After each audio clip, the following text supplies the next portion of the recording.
बिस्मिल्लाहिर्रहमानिर्रहीम अस्सलामु अलैकुम वरहमतुल्लाहि वबरकातुहू। मेरा नाम हाफिज़ अहमद आदिल है और आप देख रहे हैं learn with Hafiz YouTube channel.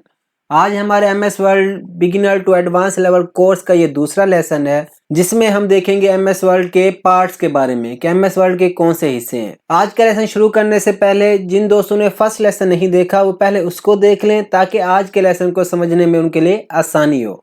और जिन दोस्तों ने चैनल को अभी तक सब्सक्राइब नहीं किया वो चैनल को सब्सक्राइब कर लें और बेल आइकन पर क्लिक कर दें ताकि कोई लेसन उनसे मिस ना हो। तो शुरू करते हैं आज का लेसन। जैसे कि मैंने आपको बताया आज के लेसन में हम देखेंगे parts of world interface, MS world के इंटरफेस के पार्ट्स के बारे में। एमएस वर्ल्ड के पार्ट्स के बारे में जानने से पहले आपके जहन में एक सवाल आ रहा होगा कि हम डायरेक्ट यूज करना क्यों नहीं सीख रहे, हमें पार्ट्स के बारे में जानने की क्या जरूरत है। तो ये बात मैं आपको एक मिसाल के साथ समझाता हूँ। वो वक्त याद कीजिए जब आप छोटे थे और आपके वालिद साहब आपको बाइक चलाना सिखा रहे थे। तो क्या उन्होंने फर्स्ट डे ही आपको बाइक पे बिठा के चलाना सिखा दिया था? नहीं, ऐसा नहीं हुआ था। उन्होंने पहले बाइक के पार्ट्स के बारे में आपको बताया था कि बेटा ये किक होती है, ये रेस होती है, इसको हम क्लच कहते हैं, ये ब्रेक है, ये हेडलाइट है, ये बैक लाइट है, इसको सीट कहते हैं, इसको आप ये बटन्स हैं जिनसे आपकी लाइट्स ऑन होंगी और ऑफ होंगी। पहले आपने पार्ट्स के बारे में जाना और उसके बाद आपने बाइक चलाना सीखी। इसी तरह हम भी पहले एमएस वर्ल्ड के पार्ट्स के बारे में जानेंगे, फिर हम एमएस वर्ल्ड चलाना सीखेंगे। तो सबसे पहला पार्ट जो हम देखने जा रहे हैं वो है क्विक एक्सेस टूल बार। तो इसी तरह पहले हम एमएस वर्ल्ड के पार्ट्स के बारे में जानना सीखेंगे और उसके बाद हम एमएस वर्ल्ड चलाना सीखेंगे। आपको एक और चीज भी बताता चलूं कि जैसे आईफोन हर ईयर न्यू मॉडल निकालता है अपना, होंडा मोटरसाइकिल हर ईयर न्यू मॉडल निकालता है अपना, इसी तरह एमएस वर्ल्ड के भी डिफरेंट मॉडल डिफरेंट ईयर्स में आते रह गए हैं और उनमें थोड़ी बहुत तब्दीली भी आती रह गई है, लेकिन मेजर डिफरेंस किसी में कोई नहीं था। जैसे एमएस वर्ड 2007, 2010, 2013, 16 और आजकल जो लेटेस्ट है वो एमएस वर्ड 365 है। जो मैं यूज कर रहा हूँ वो 365 है और जिसके पार्ट्स के बारे में आपको बता रहा हूँ वो एमएस वर्ड 2010 है। इससे फायदा क्या होगा, हम दोनों के बारे में जान जाएंगे कि दोनों में क्या डिफरेंस है और दोनों के पार्ट्स किस तरह नजर आते हैं और किस तरह काम करते हैं। तो चलें चलते हैं, हम अपना पहला पार्ट देखते हैं कि पहला पार्ट कौन सा है। अब ये विंडो आपके पास एमएस वर्ड 2010 की विंडो है।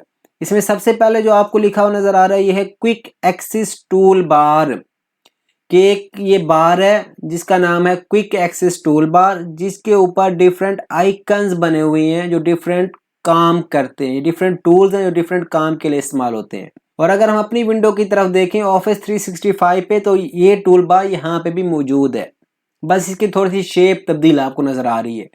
यहाँ पे भी आपके पास विंडो का आइकन नजर आ रहा है, उसके बाद ऑटो सेव है, उसके बाद सेव का ऑप्शन है, उसके बाद अंडू की कमांड है, उसके बाद रीडू की कमांड है। और ये कमांड करती क्या है इसके बारे में हम इन डेप्थ अगले लेक्चर्स में देखेंगे। तो उम्मीद करता हूँ पहला पार्ट आपको समझ आ गया होगा। अब सेकंड पार्ट जो हमारे सामने है वो है टाइटल बार। वो क्या है? Title bar. इसके बारे में हम जानते हैं ये क्या होता है। टाइटल बार की यहाँ पे डेफिनेशन लिखी हुई है, वो ये है कि title bar is located at very top of the screen. कि टाइटल बार आपके स्क्रीन की बिल्कुल टॉप के ऊपर लोकेट होते हैं, बिल्कुल टॉप के ऊपर होती है। दूसरा पॉइंट इसका ये है कि on the title bar Microsoft Word displays the name of the file you are currently using. कि टाइटल बार पर माइक्रोसॉफ्ट वर्ड उस फाइल का नेम शो करता है, नेम दिखाता है जो आप उस टाइम यूज कर रहे होते हैं। चलिए देखते हैं कि वाकई दिखाता है कि नहीं दिखाता। अब जैसे ये हम फाइल एक यूज कर रहे हैं, डॉक्यूमेंट यूज कर रहे हैं, उसका नाम है फर्स्ट लेक्चर एमएस वर्ल्ड। अब ये देखिए हमें नाम कहाँ पे शो करा रहा है? टाइटल बार पे। चले हम प्रैक्टिकल करके देख लेते हैं। हम कंट्रोल एन करके न्यू डॉक्यूमेंट क्रिएट करते हैं। ये हमारा न्यू डॉक्यूमेंट क्रिएट हो गया और इसका नाम है डॉक्यूमेंट 3। अब हम इसको सेव करते हैं, इसका कोई नाम रखते हैं, फिर देखते हैं कि टाइटल बार पे वो नाम शो होता है कि नहीं होता। कंट्रोल प्लस एस करके हम इसको सेव करेंगे, आपके पास एक डायलॉग बॉक्स ओपन हो जाएगा। इसके अंदर आप इसका कोई नाम रखते हैं। हम इसका नाम रख लेते हैं parts of MS world interface और इसको हम सेव पर क्लिक कर लेते हैं। अब ये देखें आपने जो नाम सेव किया था वो आपको यहाँ पे शो हो रहा है, parts of MS world interface. Hope कि आपको समझ आ गया होगा। अब नेक्स्ट जो हमारे पास पार्ट है वो है वर्टिकल स्क्रॉल बार। ये आपको बार यहाँ पे नजर आ रही होगी, यहाँ पे भी आपको नजर आ रही है और आपको यहाँ पे भी नजर आ रही है। इसको कहते हैं वर्टिकल स्क्रॉल बार। अब इसका काम क्या है? इसका काम ये है कि आपके डॉक्यूमेंट को मूव करना ऊपर से नीचे की तरफ। जैसे अगर आपके इस डॉक्यूमेंट पे आपको नजर आ रहा होगा कि आपको पूरी पिक्चर शो नहीं हो रही, कुछ पार्ट इसका नीचे रह गया, तो आप किसका इस्तेमाल करेंगे? आप करेंगे वर्टिकल स्क्रॉल बार का इस्तेमाल। अब हम इस पे क्लिक करते हैं और इसको ये नीचे की तरफ करते हैं तो आपको ये नीचे वाला पार्ट इसका शो हो रहा है। अगर हम ऊपर करते हैं तो हमारा ये ऊपर वाला पार्ट इसका शो हो गया है। तो ये हमारे पास है वर्टिकल स्क्रॉल बार। अभी तक हमने देख लिया है quick access tool bar, title bar, vertical scroll bar. अब हमारे पास नेक्स्ट है वर्किंग एरिया। जिस जगह पे हम काम कर रहे होते हैं, कुछ टाइप कर रहे होते हैं, उसको हम कहते हैं वर्किंग एरिया।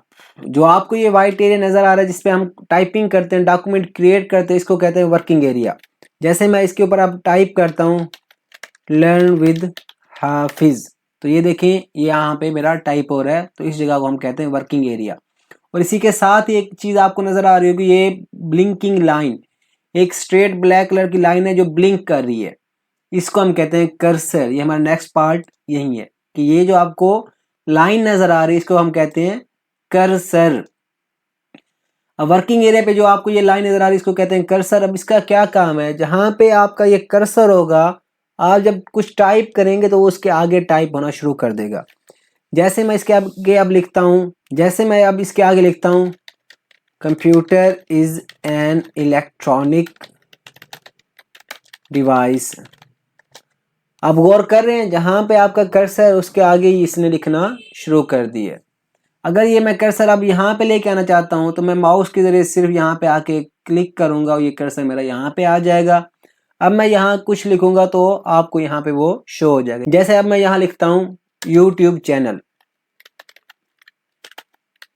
ट्यूब चैनल, तो आपने देखा कि ये आपका कर्सर है जो आपके वर्किंग एरिया पर ब्लिंकिंग लाइन की तरह शो हो रहा है। अब हमारे पास नेक्स्ट जो पार्ट है वो है जूम स्लाइड। अब इसका काम है डॉक्यूमेंट को जूम आउट करना और जूम इन करना। मतलब ये डॉक्यूमेंट को बड़ा करके दिखाना और डॉक्यूमेंट को छोटा करके दिखाना। ये अब कहाँ पे मौजूद होता है? ये आपका बिल्कुल एंड पे मौजूद होता है, जैसे आपको ये यहाँ पे शो हो रहा है। अब अगर ये मैं प्लस पर क्लिक करता हूँ तो ये देखेंगे आपका जूम इन हो रहा है, आपका डॉक्यूमेंट बड़ा हो रहा है।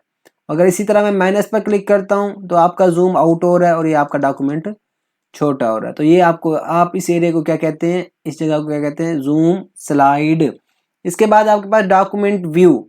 अब ये जो आपको यहाँ पे व्यू नजर आ रहे हैं कि डॉक्यूमेंट आपका व्यू किस तरह हो, किस तरह आपको नजर आए, तो हम इस एरिया को कहते हैं डॉक्यूमेंट व्यू।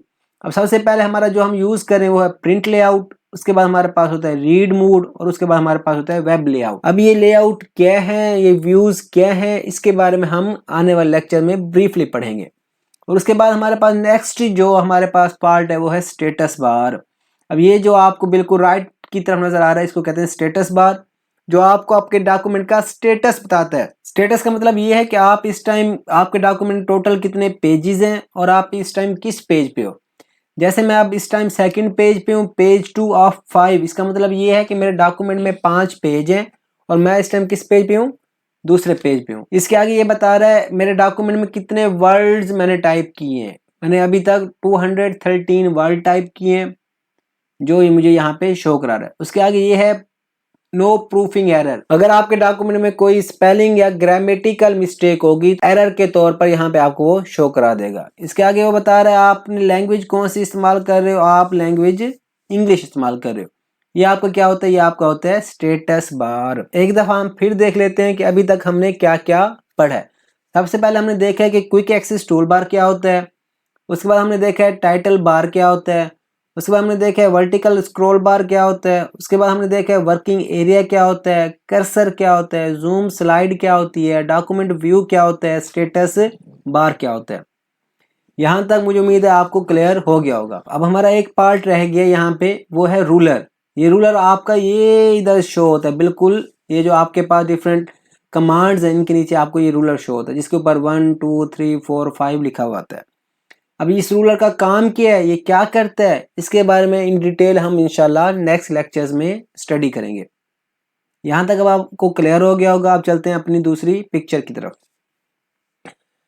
अब यहाँ पे आप एक चीज़ गौर करें, यहाँ पे कुछ और पार्ट्स हैं और ये बहुत ही ज़रूरी हैं। सबसे पहले आपको नज़र आ रहा है मेन्यू बार। अब ये क्या है, ये टाइटल बार के नीचे जो बार आपको शो हो रही होगी उसको हम कहते हैं मेन्यू बार। टाइटल बार के नीचे वाली जो बार है, जो पट्टी है, उसको हम क्या कहते हैं, मेन्यू बार। जैसे यहाँ पे आपको ये टाइटल बार नज़र आ रही है, उसके नीचे जहाँ से ये फाइल शुरू हो रहा है, यहाँ पे देखें ये भी फाइल है, होम है, इंसर्ट है, इस तरह के डिफरेंट टैब्स है। अब ये जो आपको शो हो रहा है, आपको ये अब क्या है आपकी, ये है आपकी मेन्यू बार। यहाँ तक क्लियर हो गया। मेन्यू बार के अंदर अब और क्या होते हैं, इसमें डिफरेंट टैब्स होते हैं। अब ये मेन्यू बार, पूरी बार को हम क्या कहते हैं, मेन्यू बार कहते हैं। और इसके ऊपर डिफरेंट टैब्स होते हैं। ये फाइल टैब है, ये आपके पास होम टैब है, इंसर्ट टैब है, ड्रॉ टैब है, डिजाइन टैब्स है, डिफरेंट टैब्स है। अब आपने गौर किया होगा, जैसे ही मैं डिफरेंट टैब्स पर क्लिक करता हूँ, एक नीचे डिफरेंट आपको ऑप्शन शो हो रहे होते हैं। जैसे मैं होम पर क्लिक करता हूँ तो आपके पास डिफरेंट ऑप्शन शो हो रहे हैं। इंसर्ट पर क्लिक करता हूँ, डिफरेंट ऑप्शन शो हो रहे हैं। ड्रॉ टैब पर क्लिक करता हूँ, डिफरेंट ऑप्शन शो हो रहे हैं। अब ये जो आपको नजर आ रही है डिफरेंट ऑप्शन, इनको हम कहते हैं रिबन। ठीक हो गया। अब हमने क्या देखा, हमारे पास एक मेन्यू बार है, उसके ऊपर डिफरेंट टैब्स हैं और हर टैब पर क्लिक करने के बाद हमारे पास जो एरिया शो होता है हम उसको क्या कहते हैं, रिबन कहते हैं। अब अगर हम रिबन पर गौर करें, इस रिबन पर डिफरेंट नाम लिखे हुए हैं।